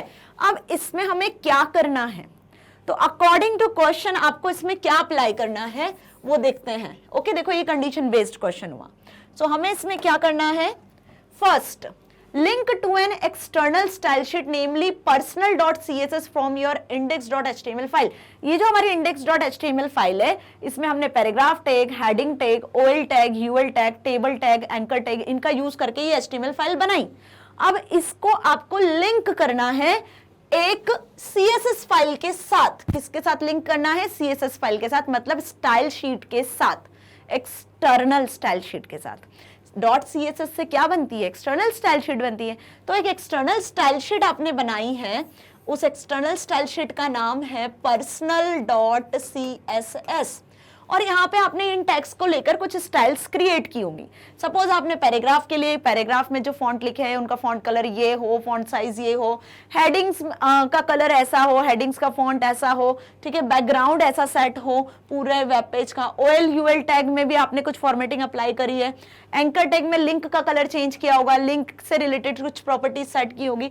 तो यहाँ पे आपने बहुत सारे सिलेक्टर्स और रूल्स और टैग्स का यूज करके personal.css बना ली फाइल। अब इस फाइल को आपको इस index.html के साथ में लिंक करना है। तो आप कैसे लिंक करोगे, तो लिंक करने के लिए मैंने अभी स्टार्टिंग से बताया, इस पर बेस्ड क्वेश्चन आता है एग्जाम में, इंपॉर्टेंट है ये। तो हम हेड सेक्शन में, किसमें, हेड टैग में, जो हेडर पोर्शन होता है index.html का, index.html वाली जो फाइल है जहां आपने क्रिएट किया सारी चीजें, वहां पे हम यूज करेंगे लिंक टैग का। और लिंक टैग में हम स्पेसिफाई करेंगे एट्रीब्यूट rel, जिसमें हम ये बताएंगे कि ये एक स्टाइल शीट को आप लिंक करने वाले हो, वो स्टाइल शीट का टाइप CSS है, और यहाँ पे आप जिस फाइल को लिंक करने वाले हो वो है personal.css। मतलब कौन सी फाइल है वो, personal.css। इसका सोर्स क्या है, इसका पाथ क्या है, कहां से आप इसको एक्सेस कर रहे हो, तो वो आप href SR से किसी में भी लिख सकते हो। सो personal.css से हमने क्या किया है, हम एक्सेस कर रहे हैं हमारे इस वेब डॉक्यूमेंट में index.html। तो लिंक टैग जैसा अभी तक पढ़ते आए हो, बिल्कुल उसी तरीके से फर्स्ट पार्ट में आपको लिंक टैग का यूज बता देना है। ओके, नेक्स्ट क्या है उससे related, create a CSS document called personal.css। अब personal.css डॉक्यूमेंट को ऐड किया हमने लिंक टैग का यूज करके। अब उसे क्रिएट कैसे किया है, उसमें कौन कौन से रूल डिफाइन किए हुए है ना। तो रूल क्या है, अब वो देखो। सबसे पहला रूल तो ये है कि जो हेडिंग 2 है, वो हेडिंग 2 का कलर अपने अकॉर्डिंग आपको सेट करना है। तो पहला आपको हेडिंग 2 का कलर सेट करना है। दूसरा आपको क्या करना है, जो टेक्स्ट होगी उसमें, वो टेक्स्ट आपकी हेडिंग के सेंटर में अलाइन होगी, और फॉन्ट जो होंगे वो सेरिफ होंगे। फॉन्ट फैमिली क्या सेट करना है, सेरिफ। तो ये हेडिंग 2 की स्टाइल हुई जो personal.css में क्रिएट करनी है। फिर हेडिंग 1 का जो फॉन्ट होगा वो क्या होगा, फॉन्ट साइज डबल होगा। हेडिंग 2 से हेडिंग 1 का डबल साइज होगा। पैराग्राफ पे क्या अप्लाई करना है आपको, कि पैराग्राफ का फॉन्ट साइज और फॉन्ट फैमिली दोनों सेट करना है अपने according. Give a background colour with 5px padding on each side. Background colour, paragraph के पीछे बैकग्राउंड कलर सेट करना है। 2 कलर आप सेट कर सकते हो, हेडिंग का, पैराग्राफ का बैकग्राउंड कलर या foreground colour. Background foreground 2 property use होती है ना। तो बैकग्राउंड कलर हमें सेट करना है, और पैराग्राफ में 5px का स्पेस भी देना है, ठीक है, पैडिंग प्रॉपर्टी का यूज करके। तो ये पैराग्राफ की सेटिंग हुई, स्टाइल्स हुई जो अप्लाई करना है। ये हेडिंग 1 की हो गई और ये हेडिंग 2 की हो गई। इन्हीं को आपको अप्लाई करके बताना है। नेक्स्ट क्या है, टेबल्स। टेबल्स पे जो बॉर्डर होगी ना, टेबल की बॉर्डर की विड्थ 3px होगी। टेबल की जो हेडिंग होगी, th टैग में हम जो मेंशन करते हैं, वो बोल्ड होगी। और एंकर टैग में जो लिंक क्रिएट होने वाली है, हाइपर लिंक, उनके नीचे से अंडरलाइन आपको रिमूव कर देना है, ठीक है। सो ये सारी फॉर्मेटिंग के साथ, इन सारे स्टाइल के साथ में आपको एक स्टाइल शीट क्रिएट करनी है personal.css, जिसको हमने अभी लिंक किया HTML के साथ में, index.html के साथ। तो इसके लिए आप क्या कोड लिखोगे, तो इसके लिए देखो ये पूरी स्टाइल शीट यहाँ पे मैंने बनाई हुई है, जो इनकी रिक्वायरमेंट थी, जो इन्होंने हमें स्पेसिफिकेशन दिया था, उसके अकॉर्डिंग ये स्टाइल शीट क्रिएट की है। जिसमें हमने सारी प्रॉपर्टीज को यूज किया है सिलेक्टर्स के साथ, टैग के साथ। H2 टैग में क्या बताया था, H2 टैग में फॉन्ट फैमिली सेरिफ सेट करना था, तो फॉन्ट फैमिली प्रॉपर्टी हमने सेट कर दी। टेक्स्ट कैसा अलाइन होना है, हेडिंग का सेंटर में कलर कैसा हो जाना है, ब्लू। अब हेडिंग 1 जो है वो नॉर्मल जो हेडिंग्स है, नॉर्मल जो टेक्स्ट है उसका डबल शो हो, तो यहाँ पे हमने फॉन्ट साइज प्रॉपर्टी का यूज किया, और डबल डायरेक्टली आपको शो करना है तो हमने 2em का यूज किया, है ना। Text align centre, colour red होना चाहिए, और फॉन्ट फैमिली एरियल होना चाहिए, ठीक है। नेक्स्ट देखो पी टैग। अब पैराग्राफ टैग में क्या बताया कि पैराग्राफ का बैकग्राउंड कलर होना चाहिए और पैडिंग भी उसमें होना चाहिए 5px की। तो यहाँ पे हमने पैराग्राफ में font family, font size set कर दिया। अब बैकग्राउंड सेट करने के लिए बैकग्राउंड कलर हमने सेट किया यहाँ पे सियान। बैकग्राउंड कलर कॉलन लगा के जो भी बैकग्राउंड कलर आपको सेट करना है, येलो, पिंक, ब्लू, वो आप सेट कर सकते हो, मैंने सियान सेट किया हुआ है। और पैडिंग मतलब जो पैराग्राफ है उसके आसपास लेफ्ट राइट टॉप बॉर्डर में जो स्पेस फिल होनी है वो स्पेस 5px के अकॉर्डिंग फिल होनी है। तो टॉप, लेफ्ट, राइट, बॉटम के अकॉर्डिंग हमने क्या कर दिया, 5px को सेट कर दिया पैडिंग प्रॉपर्टी में। तो ये दो प्रॉपर्टी हमें स्पेसिफाई करनी थी, ओके, समझ में आया। उसके बाद टेबल टैग पे आ जाओ। अब टेबल जो है वो टेबल की बॉर्डर विड्थ कैसी होगी, टेबल के आसपास जो बॉर्डर दिखेगी वो बॉर्डर 3px की होगी, तो बॉर्डर विड्थ एट्रीब्यूट में 3 सेट कर दिया। बॉर्डर का स्टाइल कैसा होना चाहिए, सॉलिड होना चाहिए। बॉर्डर का कलर रेड होना चाहिए, और जो भी टेक्स्ट होगा टेबल में वो जस्टिफाई सेट होगा। अब टेबल हेडिंग कैसी होनी चाहिए, टेबल में जो हेडिंग लिखी हुई है बोल्ड होनी चाहिए। तो कौन सी प्रॉपर्टी सेट करते हैं बोल्ड के लिए, फॉन्ट वेट प्रॉपर्टी। तो फॉन्ट वेट प्रॉपर्टी से हमने बोल्ड सेट कर दिया। एंकर टैग से हमने हाइपरलिंक क्रिएट की थी, 4 हाइपरलिंक। अब हाइपरलिंक के नीचे डिफॉल्ट आपको क्या दिखती है, अंडरलाइन दिखती है ना, उसी को तो हम हाइपरलिंक समझते हैं, डिफॉल्ट, राइट। ब्लू कलर की होती है, अंडरलाइन होती है, क्लिक करते हो तो कुछ नया पेज ओपन हो जाता है, यही हाइपरलिंक होती है। एंकर टैग में हम डिफाइन करते हैं। अब यहाँ पे हमें ऐसी स्टाइल क्रिएट करना है कि आपके हाइपरलिंक के नीचे अंडरलाइन नहीं होना चाहिए, तो कौन सी प्रॉपर्टी यहाँ यूज करी हमने, टेक्स्ट डेकोरेशन एंकर स्टाइलर के लिए, एंकर सिलेक्टर के लिए। तो टेक्स्ट डेकोरेशन में हमने सेट कर दिया नन। टेक्स्ट डेकोरेशन की 4 वैल्यू होती है, अंडरलाइन, ओवरलाइन, है ना, ओवर रिडन, इस तरीके से, और एक होती है नन। तो नन सेट करने से क्या होगा, अंडरलाइन नहीं होगी। ध्यान से समझना, बोल्ड, इटैलिक, अंडरलाइन, इनके लिए अलग अलग प्रॉपर्टी यूज होती है। बोल्ड करना है सेट तो फॉन्ट वेट होता है, ठीक है। फॉन्ट स्टाइल में आप इटैलिक ऑब्लिक सेट कर सकते हो टेक्स्ट को, फॉन्ट स्टाइल में। फॉन्ट वेट में आप बोल्ड सेट करते हो। टेक्स्ट डेकोरेशन में हम क्या करते हैं, टेक्स्ट डेकोरेशन में हम अंडरलाइन सेट करते हैं टेक्स्ट प्रॉपर्टी में, है ना। तो ये 3 प्रॉपर्टी हैं बोल्ड, इटैलिक, अंडरलाइन की, जो अलग अलग यूज होती हैं। ये बहुत ध्यान रखना है आपको, specifically font, text, colour, border, margin, इनकी प्रॉपर्टी, इनकी वैल्यू को याद कर लेना अच्छे से, ओके। सो इस तरीके से स्टाइल शीट हमने क्रिएट की, कौन सी, personal.css, जो स्पेसिफिकेशन हमें गिवन दिया हुआ था। तो ये एक 4 मार्क्स का क्वेश्चन बनता है, ओके, समझ में आया। अब यहाँ पे हमने ये कोड लिखा हुआ है, हो सकता है आपको एक वेब पेज बनाया दिखाई दिया जाए, वेब पेज आपको शो किया जाए, अब उस वेब पेज को देखकर आपको स्टाइल शीट डिफाइन करना है, तो ये भी पॉसिबल है। जैसे हमें यहाँ पे क्या दिया हुआ है, मैंने क्या लिखा हुआ है यहाँ पर, हमने स्पेसिफिकेशन लिखा है, तो स्पेसिफिकेशन के अकॉर्डिंग हमने यहाँ पर स्टाइल शीट बना दी।